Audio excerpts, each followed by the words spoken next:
Grilos e agulhas.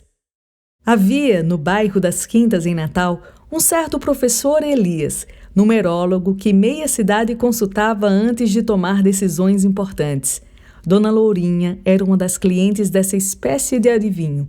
Ela também recorria à homeopatia para tratar da sua saúde e dos seus filhos, além de usar sua própria farmácia de fitoterápicos de conhecimento ancestral herdado de velhas sábias que ela sempre encontrava onde quer que estivesse. Nenhum deles, numerólogo, homeopata nem herbalista da cidade, teve ciência suficiente para curar a misteriosa doença que ela apresentou. Dona Lourinha já tinha os 2 filhos que vingaram quando sua barriga começou a crescer, se avolumar, como se ela estivesse grávida novamente. Não havia bebê algum e tudo estava acontecendo rápido demais. Suas pernas e seus braços também estavam inchando, tudo nela foi ficando enorme. As dores eram tremendas. Ela mal conseguia andar e ninguém descobria qual era a causa do problema. Dinheiro para buscar médicos e fazer exames não havia nenhum. Ela passava os dias deitada, gemendo. Era um mal sem explicação e sem remédio. A notícia da doença de Dona Lourinha chegou a Laranjeiras do Abdias.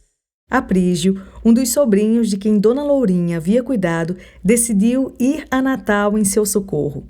Uma velhinha benzedeira e catimbozeira antiga da localidade talvez pudesse curá-la, mas ela teria que se deslocar até lá.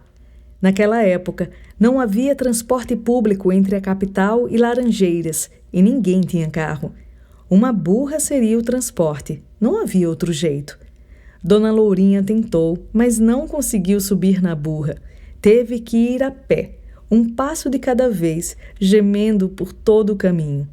Foram 4 horas só para chegar em São José de Mipibu, e quase 2 horas a mais até Laranjeiras do Abdias, na estrada de terra poeirenta e cheia de pedras.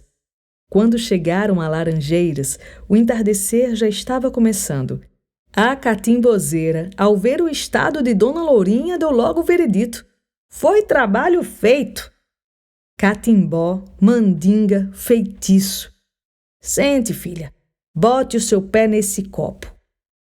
Começou a benzeção para desfazer o mal feito.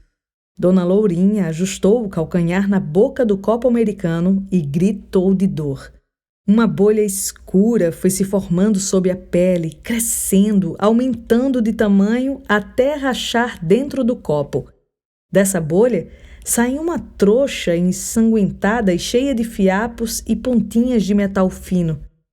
Rezando e fazendo o sinal da cruz, a velhinha desatou a trouxa. Dentro havia um emaranhado de linhas, agulhas, alfinetes de costura, baratas, pequenos grilos e outros insetos mortos. No lugar do calcanhar, de onde havia saído tudo aquilo, um fundo buraco com sangue coalhado. Dona Lourinha começou a vomitar. Mais insetos, líquidos escuros, fios de cabelos enodoados. Quando parou o vômito, desmaiou. Meia hora depois, recobrou os sentidos.